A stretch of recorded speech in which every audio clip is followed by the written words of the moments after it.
Hello, everyone, and welcome to the Cloud Currents podcast, where we explore strategies and technologies shaping the future of cloud computing and cybersecurity.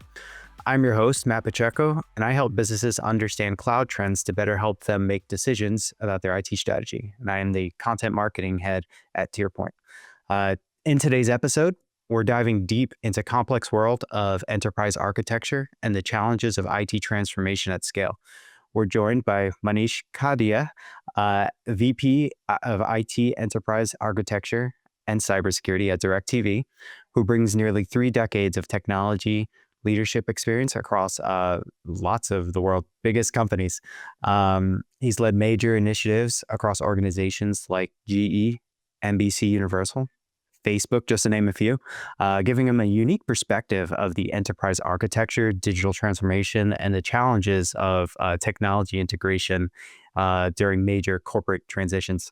So currently, he's at DirecTV, spearheading some work on the infrastructure, cybersecurity, implementing cutting-edge solutions, which we'll get into. I bet you can guess what that means. And in today's conversation, we'll explore topics that cover all of these great things. So thank you for joining us today. Hi, Matt. Thanks for having me. Really appreciate that. Awesome. So let's dive right in. I want to start by asking my favorite question. Can you walk us through your career journey from where you started to where you are at right now? Sure. Obviously, that's the easiest question to talk about. So, as you mentioned, around 3 decades in the technology industry. So right out of grad school, I started working in India. I completed my education in India.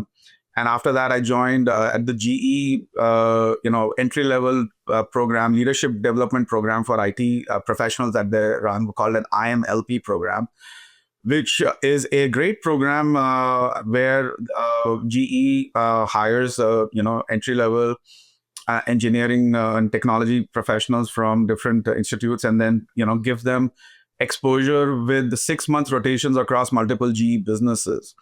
And I started with them in India. I saw multiple GE businesses like GE Lighting back in the day, different divisions of GE Capital or GE Finance at that point of time. And also then one of my other rotations was to kind of work at the corporate headquarters out of Fairfield, Connecticut as well. And that's what brought me to the US. And at the end of the program, then you have an opportunity to pick a role within one of the businesses. They're kind of like a matchmaking process where different GE businesses would have different roles open up, and then you interview and you get placed in one of the roles.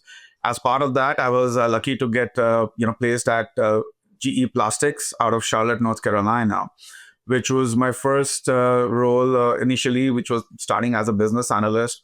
And it was a great experience there. I spent almost 5 years at GE Plastics, where I did multiple projects. Like I was involved in a global ERP rollout. So I got a chance to go and spend 6 months in Hong Kong and implement an ERP product for a process manufacturing business out of Hong Kong, or the China division of GE Plastics. And then I got to spend some time. And then I moved into doing a little bit of data warehousing and Salesforce effectiveness tools as well. And I got a chance to do that also globally, not only in the US, but also in Europe. So we had a big division in Europe. We had a manufacturing plant out of a city called Bergen-op-Zoom, about an hour and a half away outside of Amsterdam. So I got to spend some time there and kind of do some IT implementation of data warehousing and some related projects over there.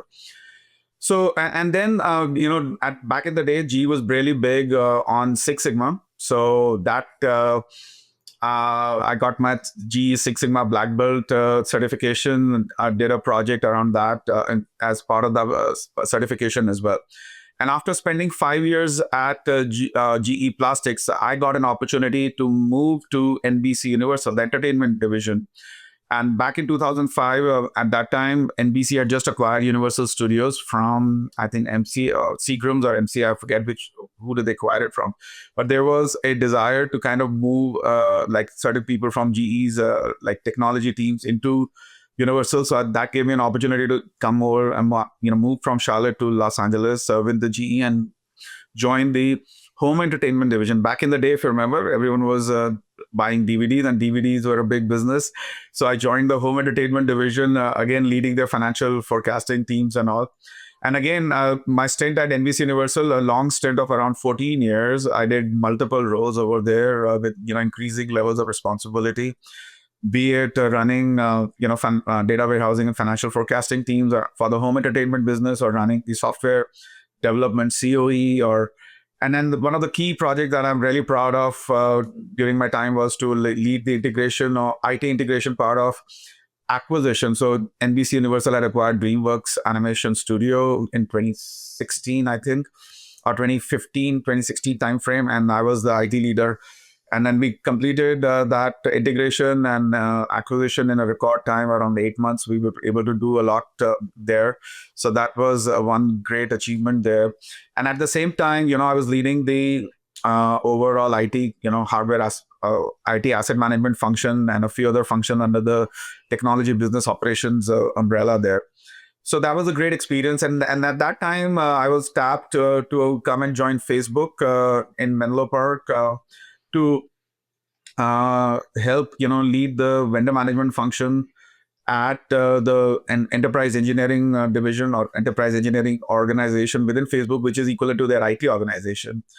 And there, the charter for me was to set up a team, for doing when third-party spend management for almost $900 million of spend that Facebook had with third parties, and manage the risk. So it was focused a lot around the vendor strategy, vendor performance management, and then also managing the risk or reducing the risk that was inherent in working with third parties back then. So that was a great experience. Facebook in their hypergrowth phase at that time in 2018, and then at the end of 2 years there, then I kind of left Facebook, and I moved back to my industrial roots at a company called Parker Hannifin. I joined them during the COVID days.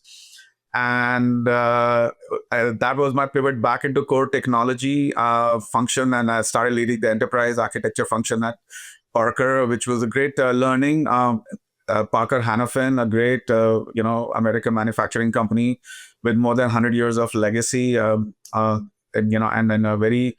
a very proud culture of a lot of engineering innovation as well. And I was lucky to get a chance to join them and kind of help with the digital transformation that was underway at Parker Hannifin, in terms of revamping their core IT platforms like the ERP systems and some of the other supply chain systems, and also focusing on improving the digital capabilities for the business in terms of how do you serve your customers in more self-serve digital fashion, and improving the supply chain and connecting the supply chain to help with that as well. So that was a great experience. And then I got a chance to kind of play a divisional CIO role in the Parker Aerospace, which is a subsidiary of Parker Hannifin. And after that, came DirecTV. DirecTV came calling. DirecTV had been separated from AT&T.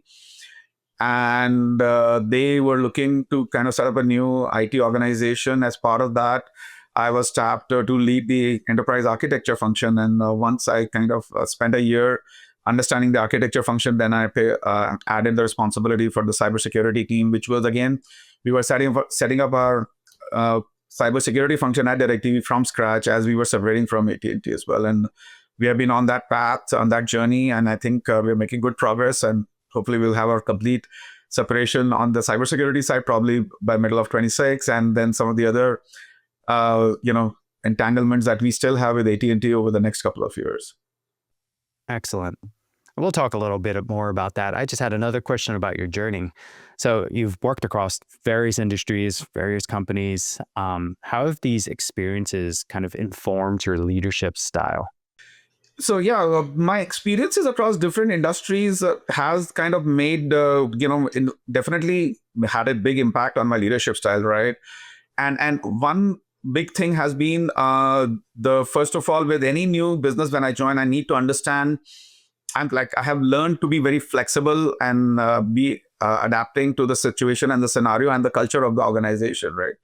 Your leadership style has to align with the overall culture of the organization to be able to influence, to be able to lead the teams, and And as an IT leader, one of the big parts of your role is to not only lead your teams and kind of ensure the delivery, those are table stakes, but also influence your business partners, your peers within the IT organization, and because IT has an impact across the organization, and each industry has their own cadence of business as well, right? And a lot of legacy as well, and then that kind of not only impacts what strategies you create and how you execute in a particular business, but at the same time you also learn along the way the unique leadership like philosophy that some organizations, just as an example, some organizations like to buy a lot of software platforms from third parties, whereas certain organizations like to build those software because they really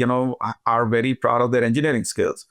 And it depends, right? And then not there is not like a same answer that can apply to each scenario and across the industries. So that has been a big learning for me, is to be flexible, to adapt, and then of course bring your IT skills. Like you having spent so much time, you have certain instincts that help you kind of guide you and as you lead a particular team or an organization. Let's talk a little bit about this DirecTV AT&T kind of separation and the implications of what that means for your IT department at DirecTV. So can you give us an overview of some of the challenges that you face in your line of work as it relates to this split on your infrastructure? Yeah, no, definitely. So when I came at DirecTV about 3 years ago, we were kind of in the early stages of starting to separate from AT&T. And then some of the challenges that we have faced along the way, first of all, there was a very, very tight integration. That means you have to kind of dive into a lot of deep details to start separating from, to have a successful separation. And also that means there is a lot of intermingling or commingling of business processes, commingling of your IT portfolio, even your IT infrastructure. And when you're part of the AT&T, you get to leverage the scale of AT&T. AT&T is a significantly large company. They have a lot of scale, a lot of very mature processes that you leverage, and you get used to it. But when you starting to separate, one, you get an opportunity to tune or set up the processes the way you want it, more tuned to the DirecTV needs. Secondly, but at the same time, it means that you're starting from the ground up, which is exciting. But at the same time, it means that you have to mature very quickly as well, because your users are expecting certain level of maturity from the processes that they're used to with AT&T. But then as you're setting up your own processes, you not only want to kind of reach that same level and maybe even do better at times. So because as a IT professional over a long time, you don't get a lot of opportunity to set up these processes from the ground up, or setting up the technology stack from the ground up. A lot of the times you go to an organization and you see a lot of legacy, technology. You inherit a lot of legacy as well. So in that sense, I think the challenge has been to adapt to your new processes and your new technology stack to the needs of DirecTV, and at the same time ensure there is no adverse impact to your business operations that are critical to our business, of course. So it sounds like a huge undertaking, kind of starting on your own. Exciting, as you mentioned, but also daunting. How do you balance things like business continuity, cybersecurity, your innovation with migrating away from those AT&T systems? Yeah, no, that's a great question. So the balance has to be like in terms of having a clear roadmap and a clear thought process. So I think you spend a lot of time upfront in planning and creating a roadmap, so that, of course, the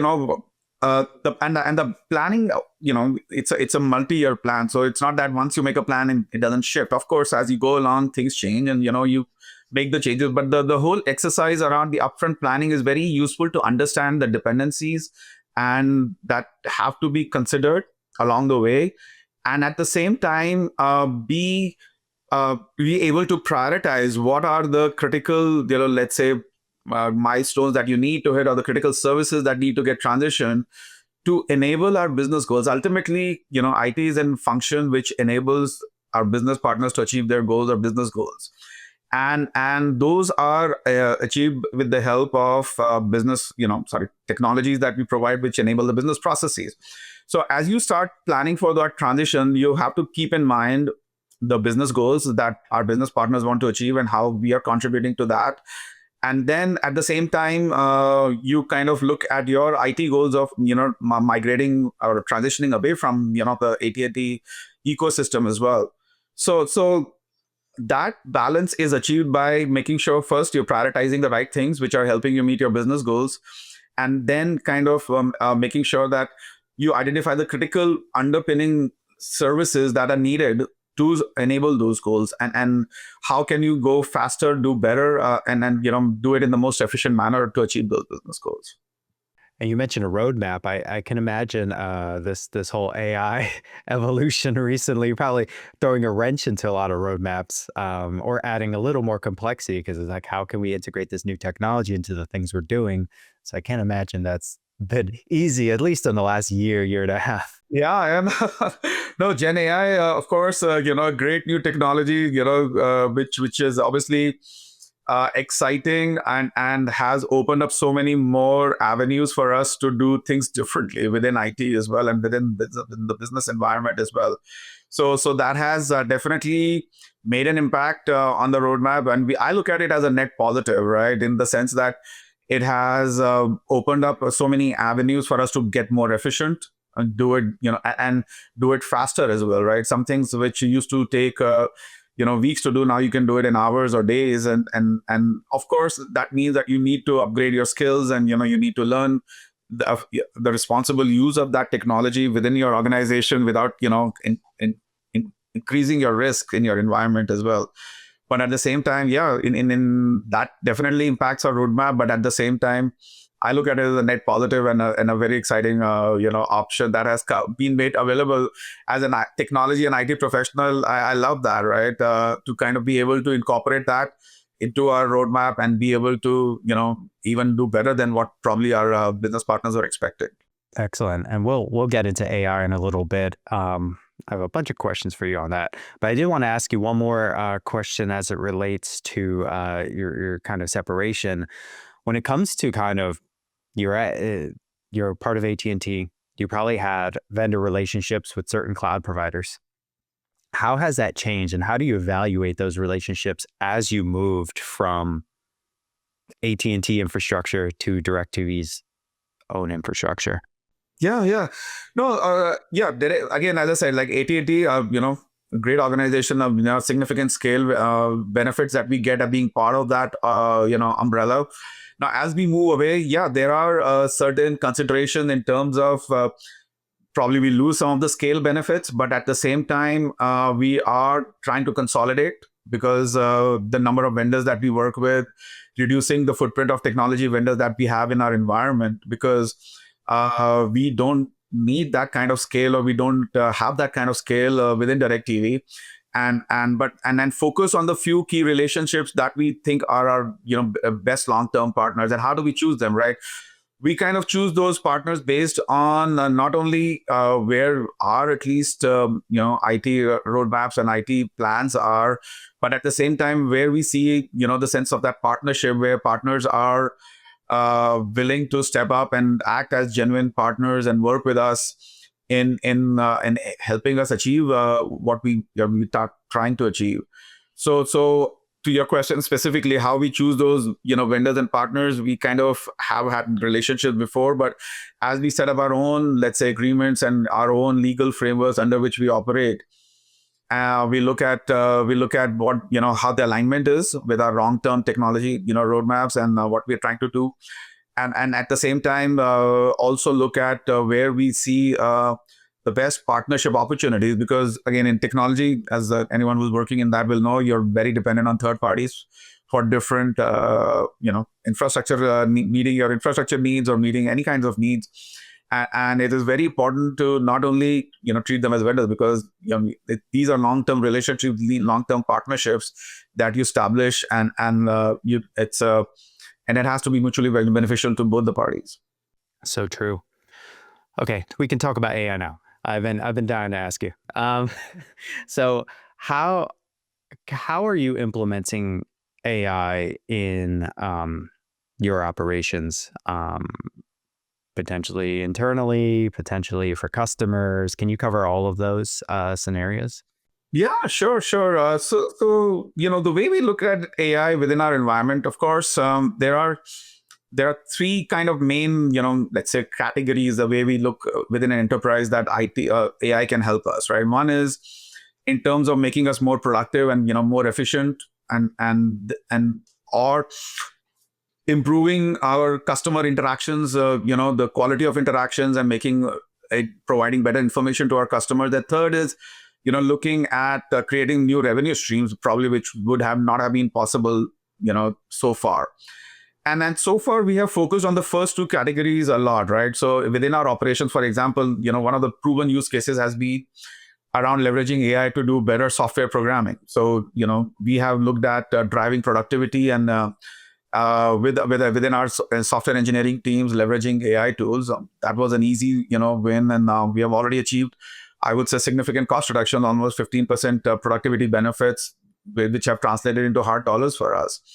And also we have enabled tools for our knowledge workers within our organization, which then has led to productivity improvements and has improved our employee engagement scores. Like it's very difficult typically to measure, have a clear metric around improving employee productivity, but we definitely have seen improvements in employee engagement scores within the organization, and the excitement, right?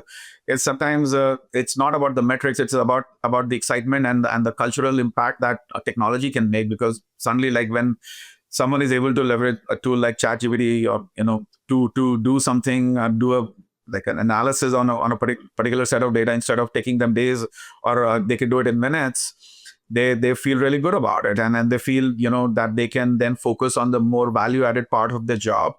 So we have definitely achieved that.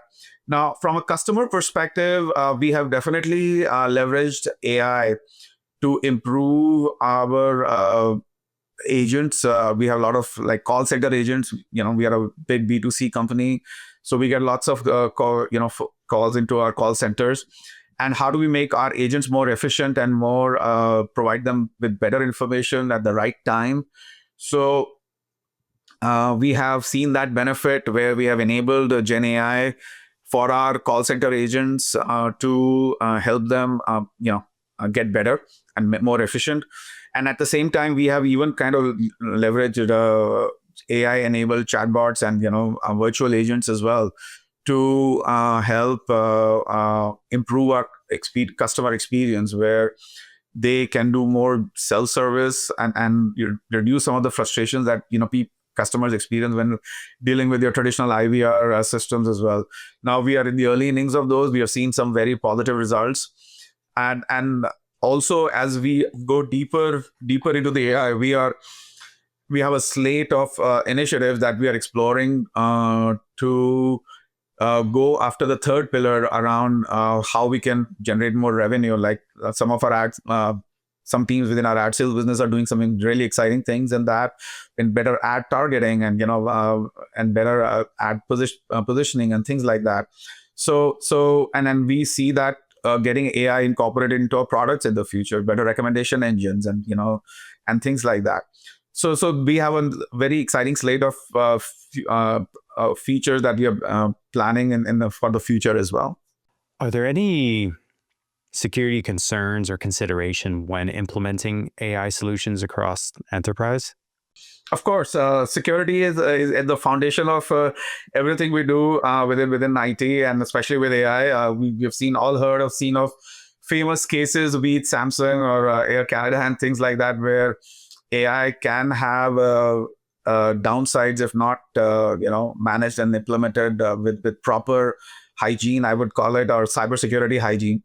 So yeah, definitely there are risks with the leveraging AI. First of all, around exfiltration of your company confidential data, and we deal with a lot of customer personally identifiable PII data as well.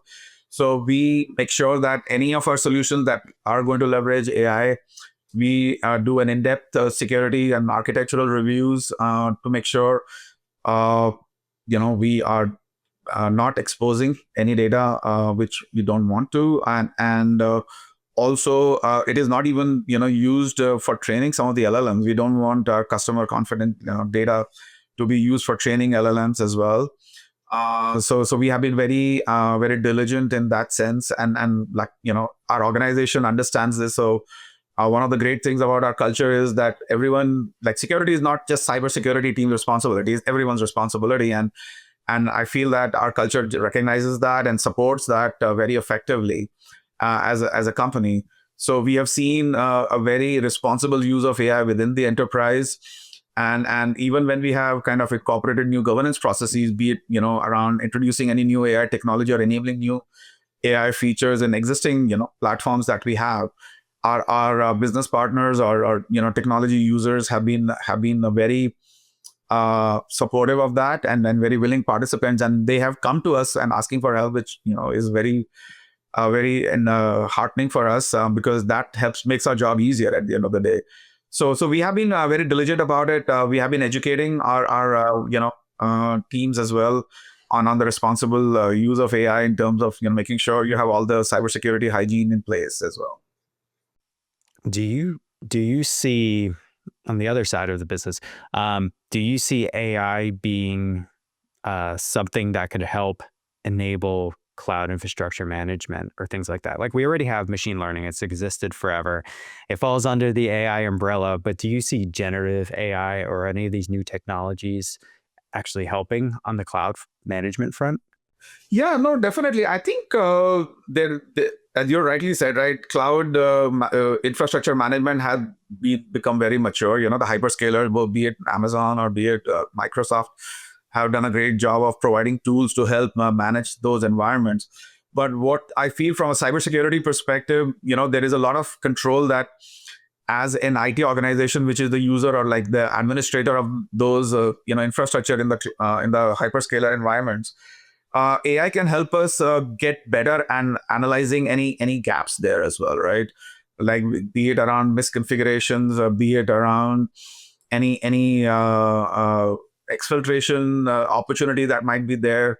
So I feel that AI will definitely make an impact from a cybersecurity perspective, or we are already starting to see that, where cybersecurity tools will help us analyze, let's say, simple analysis of logs faster, and identifying the potential incidents and preventing them, and even helping remediate those faster.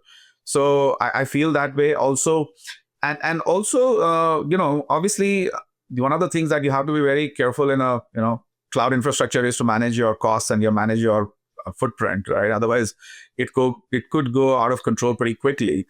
So I expect this pretty soon, and we still in early innings there, probably, where you could fine tune your footprint with the help of AI tools, which are looking at the data, understanding the patterns a little better, and helping you manage those more effectively from what you are doing right now even. Excellent. You said two things that I want to talk about. First, cybersecurity, and second, cost optimization. Um, I love to talk about cybersecurity because so we talked about the infrastructure aspect of separating from AT&T and becoming your own entity. But I'd like to ask you, are there unique cybersecurity challenges, specifically security, as it relates to that transition? I'd love to dive into that a little bit. Yeah, so no, definitely. So first things first, right? AT&T, very important organization for the whole US infrastructure, just because of the sheer networks that they manage and support.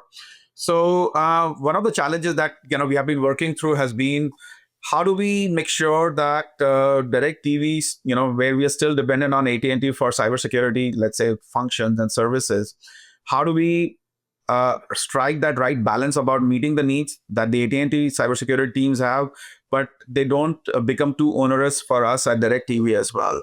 And we have a very good relationship with the cybersecurity teams at the AT&T, and we constantly work with them to achieve that balance, right? And then the same thing has been as we have set up our own services, right? How do we make the program our own, which is more suited to our needs. And the challenge has been to make sure that we do not kind of just uh, incorporate everything, because what we are used to under the AT&T umbrella are very mature practices, but at the same time, they are not all suited for DirecTV. So how do we change those practices and re-engineer those processes and practices more to suited towards the need of the DirecTV, business, but at the same time, make sure that we don't compromise on the overall security needs of it. It doesn't mean that you just kind of don't have any processes or you become lax on it, but it is more on being able to provide that flexibility that our business partners need, because again, entertainment industry is going through a significant reset, or is at a significant inflection point, and that means we have to be very nimble, and then be fast to respond to the market and to our competitive landscape. And then that means our cybersecurity policies have to reflect that, and our posture has to reflect that as well.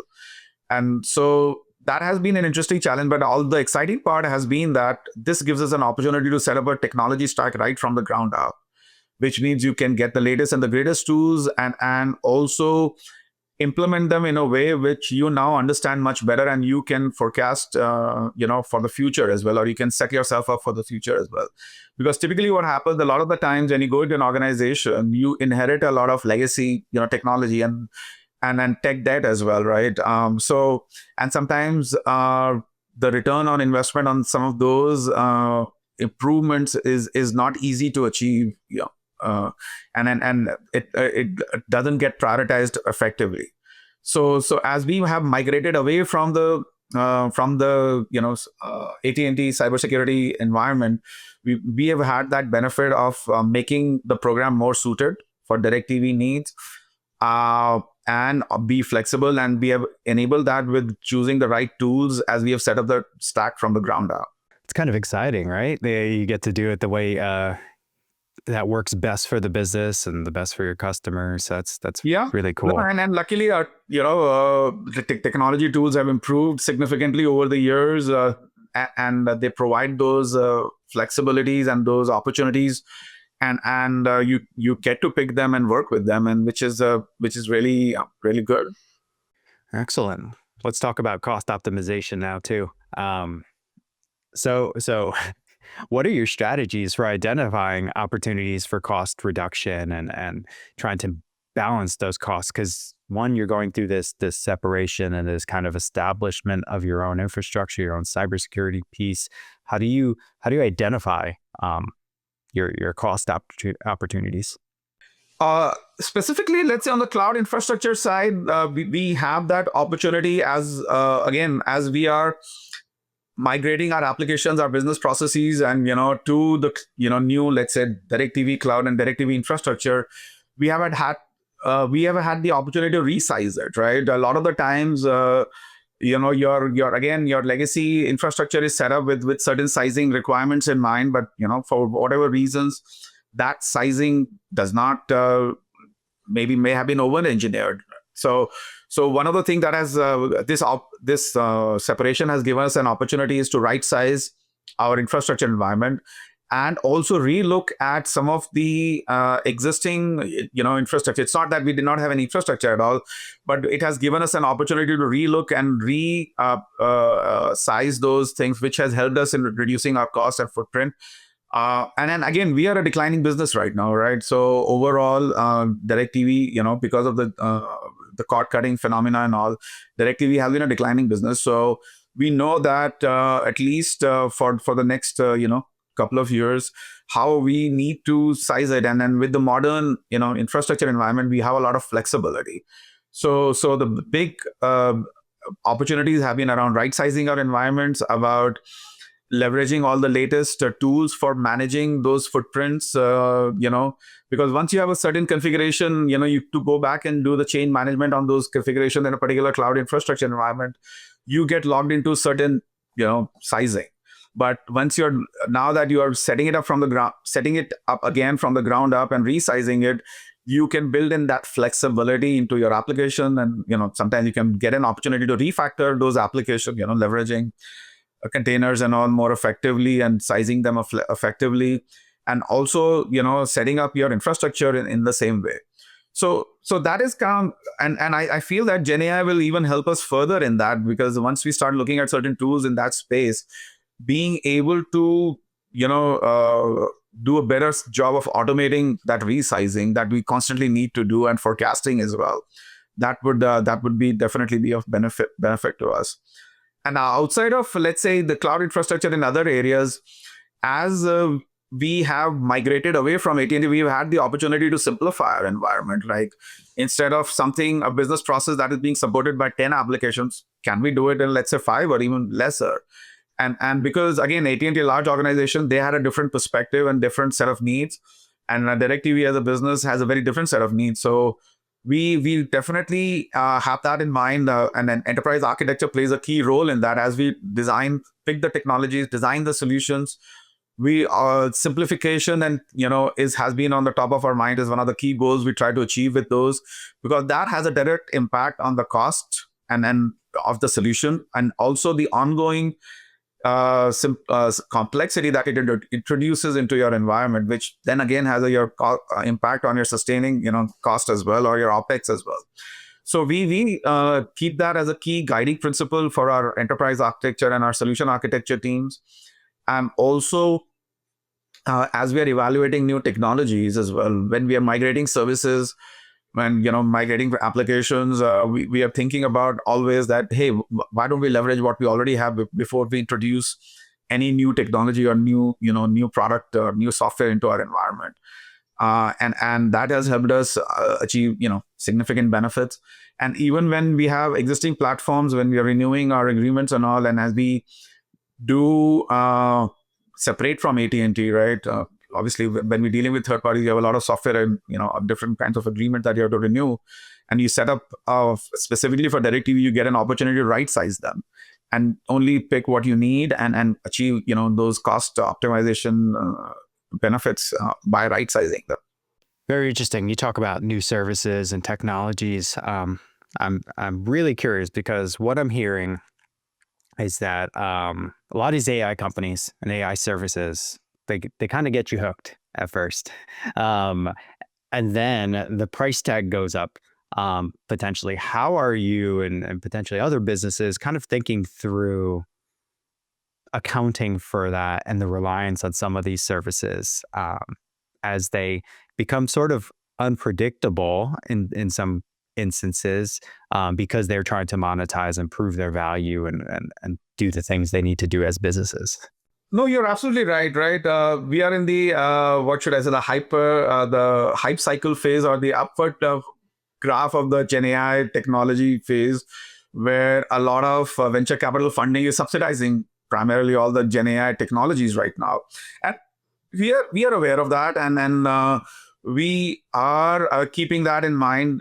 And then how do we address that? Right, we definitely want to leverage the technology and get the benefits. And then we do know that at some point that increase will come, or once you're hooked onto it, that increase will come.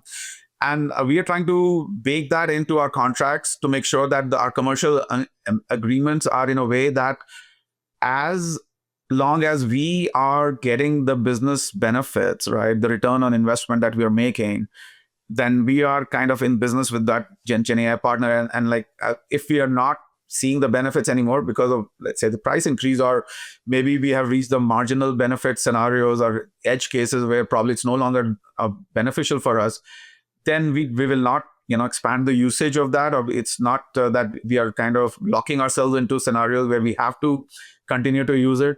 So we're trying to build that flexibility into our agreements, and luckily the partners that we have, they are willing and flexible to offer those contractual constructs to us, where right now it provides them the growth and we get the benefit, but at the same time, it is not just like a short-term thinking. There's a longer-term aspect to it, and that's where picking the right partners and right companies to work with is very important. Because we understand everyone has to make a profit at the end of the day, but at the same time it has to be mutually beneficial. And how do you achieve that? And if, let's say, the benefits stop accruing, then we should have that flexibility to make a change and pivot away from that. And then one of the things that has happened is as part of our separation, that has given us the confidence as we pivoted away from a lot of technologies that, yeah, sometimes there is an inherent inertia in terms of, doing that change. But now that we have had that track record over the last 3 years of, introducing new technologies, pivoting away to new technologies and platforms, we think we have that muscle to be able to do that and do that successfully. Excellent. Thank you. A few more questions. I want to ask you about the future, kind of the fun segment of the show. Um, what are some of the emerging technologies that you're most excited for in your line of work? In my line of work, some of the key things, obviously, by default, Gen AI kind of comes along as the one, and then even within Gen AI, like the constant step improvement that you're seeing, right? Like every new release of a, ChatGPT 5 or something like that, or new model from the Gemini or something like that. So the improvements that are coming are really exciting. Obviously, agentic AI is a buzzword, and we are playing around with it and trying to explore it. I think there are no clear winners there, but there is definitely a lot of potential there. So we feel that, or at least I feel that, in the future, agentic AI will play a big role in a lot of our platforms, applications, our business processes, for sure. Now, beyond that, I think in the cybersecurity space, we will see a lot of improvements and in terms of not only finding that needle in the haystack, because a lot of the times in cybersecurity, your job is to find that one kind of signal which is not consistent with everything else, and then being able to raise the right flag. So, reducing the number of false positives that your tools are telling you. And then I feel that there will be definitely improvements. Now it'll leverage Gen AI underneath, or it will get better with automation. Those are definitely there. Now, the other thing also I'm thinking about, feels like quantum computing is something that is on the horizon, but I think it's still like 4 or 5 years away. And it will get better, but I think the use cases and the, let's say, the killer use cases will come soon, probably in the next couple of years. So that is something that keep an eye out on. Then also the technologies that you think about are around not visual, let's say, identification, right? Like with smart glasses and then smart entertainment that is coming along. So that opens up us so many opportunities. I'm really excited about the Meta Quest set of glasses, right? They keep getting better with every iteration. Even Apple had their headset that, but didn't go very well, I think. But knowing Apple, I think they will work on it. They'll get better with time. And then even if you think about it, Google Glasses came along probably, way ahead of time, right? And at some point, I think Google will come back to it. And once the market develops, so I think that space will mature. We have such a big companies, powerful companies like Meta, Google, Apple, kind of focusing on that market. So that will improve, open up more avenues for us to do things differently within technology. And then the whole thing, where I think with the autonomous driving and transportation, the changes that are coming along, I foresee that those will, as they are maturing, they're getting better and better every day. They will not only make it easier, just a simple fact that, hey, if you're not driving, let's say you get to the point where you don't have to have a driver holding a steering and a self-driving car, not the Waymo taxis, which you don't need a driver. That is already proven. What opportunity does that open up for us as an entertainment company to provide entertainment to the consumer or to the driver itself, and